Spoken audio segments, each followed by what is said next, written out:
minus 5, 4, 3, 2, 1.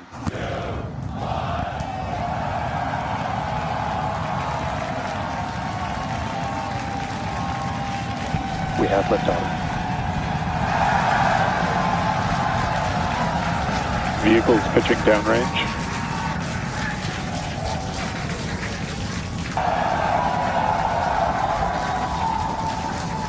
Booster after chamber pressure nominal. End of the flight, the rumble's just starting to reach us here at launch control.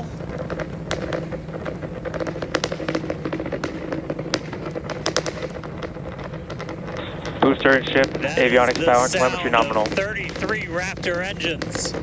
Pressure, the most stress the vehicle's going to see on the way uphill. Milestone coming up, it's going to be hot staging. We're going to see the engines ignite on.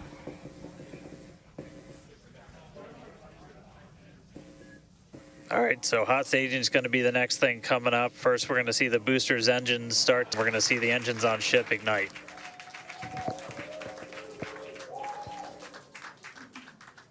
Right now, the tower team is doing their go-no things I've ever seen in my entire life. Coming up on hot staging next.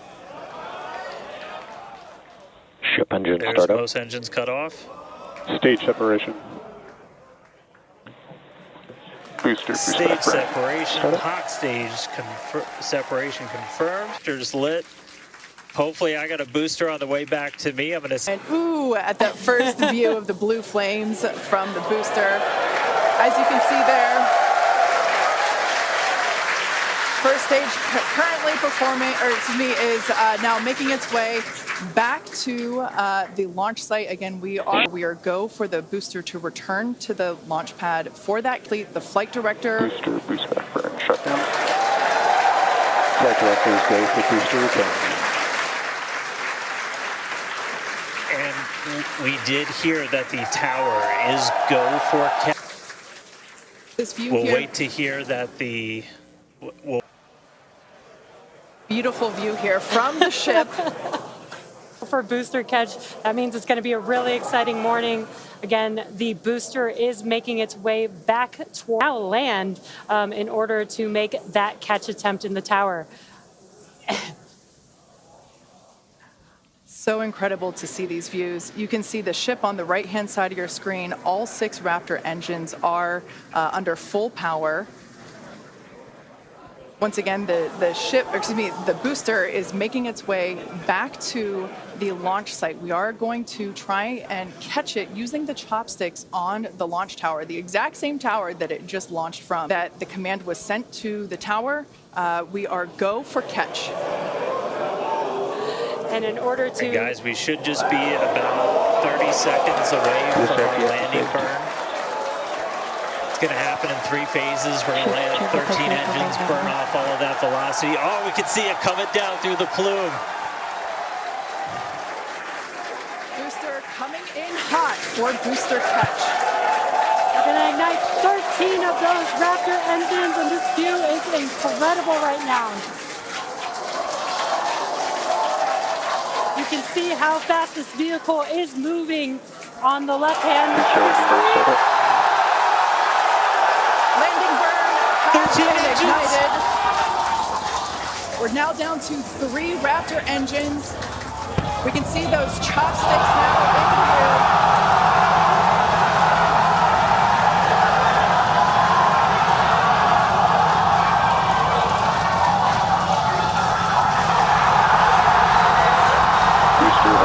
Shutdown. Megadilla has caught the booster.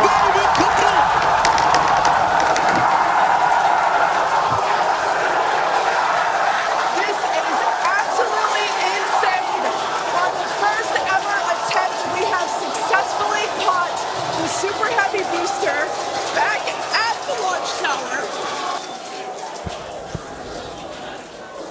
Guys, I'm sorry. Like, even at this, I can't even describe that. Oh, by the way, ship, main engine cut off, ship's in orbit, but... Yeah, it in the orbit that we expected it to.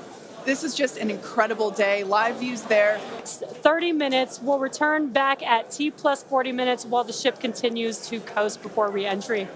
Again, we need to protect every portion of it, so even those curved surfaces and especially the hinge area. The heat shield has been completely reworked. Starship has entered the atmosphere, remains on a nominal entry trajectory. We can start to see that plasma now starting to build up on the side. It's not quite full plasma yet, but we are starting to see that color indicate that the heat is building up on the heat shield. Yeah, this is such a cool sight to see because you really never really have gotten to see this live before flight 4. Yeah, and as Kate mentioned, it's getting a little more red, as you can see there on your screen. That means that heat is building up, but that's exactly what these heat shield tiles are there for, is to protect against this plasma and this really, really extreme heat that the vehicle is going to see for about the next 10 more minutes or so.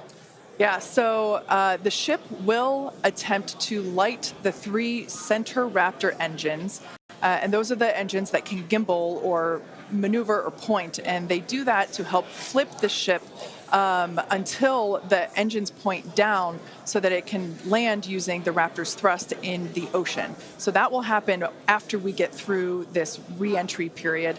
Again, now starting to see, and we also might start to see the flaps actuate a little bit here as the vehicle controls its roll during re-entry. That was one of the main learning points from Flight 3, was the roll control didn't work quite as well as we wanted it to. We learned that we needed some redundancies, so we added more roll control thrusters, and we'll see those in action as well today, as that was a Flight 3 learning that worked better on Flight 4 and still enabling that same design today.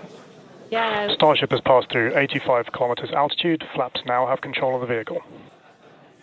Great call out, as Kate mentioned, the flaps are controlling the attitude of the vehicle. And I love these views because it looks so calm. Everything is relative, right? So relative to this camera on the ship, it looks so calm and smooth, but the vehicle is traveling. Approaching the peak heating phase of entry, remains on a nominal trajectory. Okay, so that was phase 2 that he just called out that I was mentioning. After peak heating is that dynamic pressure around Mach 1, and that will last about a minute after leaving the hypersonic area. That's pretty cool that we get this amazing live visual. Speaking of live visual. Real soon at when we can catch a ship. So the view on your left is as a helicopter passes by Dan, bound at Starbase. The view on your left is a camera that's positioned near the nose of the ship, looking basically down toward the flap. The view on the right is looking perpendicular to the flap. So we're looking basically bird's eye view onto the flap on the left-hand side, and then a worm's eye view from the side with that view on the right. Yeah, sorry about that, guys. Maverick just buzzed the tower. He might be coming back, so. Now, these views brought to us by Starlink. It's incredible that we have this high-definition capability. In fact, that view on the left... Starship is now halfway through the peak heating phase of entry, remains on a good trajectory. So great news there, hearing that we're about halfway through the peak heating phase. Like I said earlier, this lasts roughly 10-ish minutes. And we did hear earlier that the flaps have control of the vehicle, so also that engine chill has begun. This is an indication that we are starting to flow a little bit of the super cold liquid oxygen through the hardware, through the Raptor engine, specifically the turbo pumps, to help ensure that the hardware is at the right temperature before we give a full push, a full flow of propellant at engine startup. So all of that to say, we are getting closer to the landing burn. We definitely are. And again, if you look at the bottom right hand of your screen, you can see the altitude that the ship is. Another controlled re-entry, even more controlled than what we saw on Flight 4. And so far, that is looking good.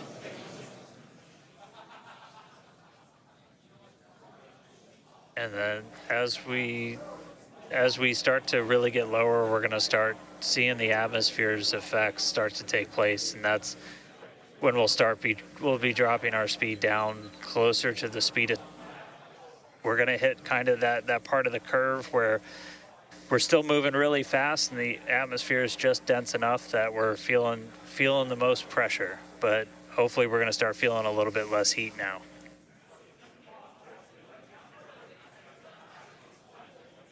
Looks like we got more views of each of the flaps on the ship as it's making its way back down to Earth.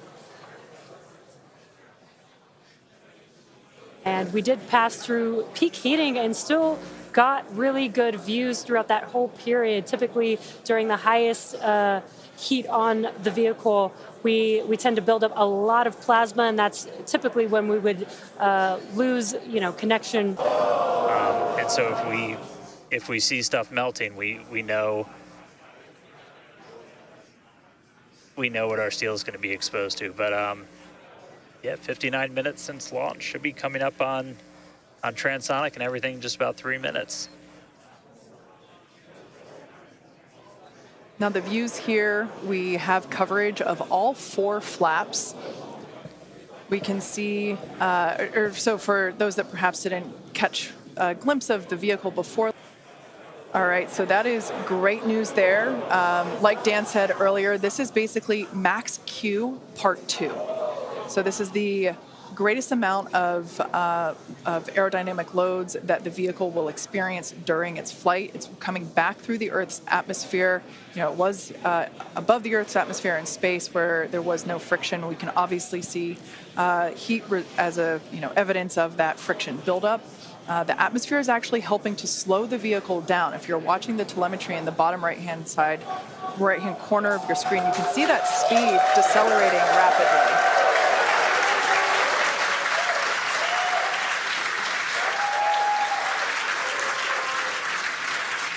Now, the 4 flaps on the ship help steer the vehicle, and one of the main objectives for the ship today is to demonstrate controlled re-entry. You can see the water just behind the ship.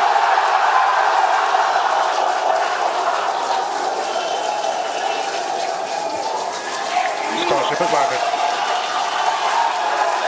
An incredible view. I think it is safe to say we have a ship in the water.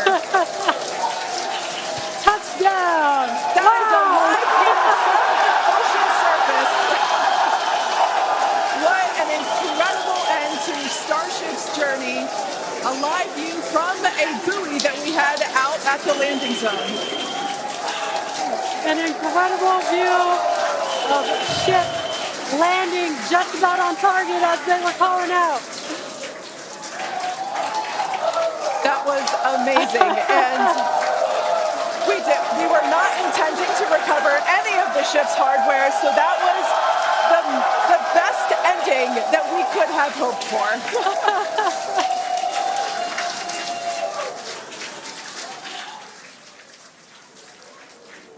Man, I don't think we're going to be able to get a ton of extra video of the heat shield, but we hit the target. We hit the target. Yeah. I mean, we hit the target because we had these buoys placed in a pretty specific spot, so wow. What a day. I feel like that's all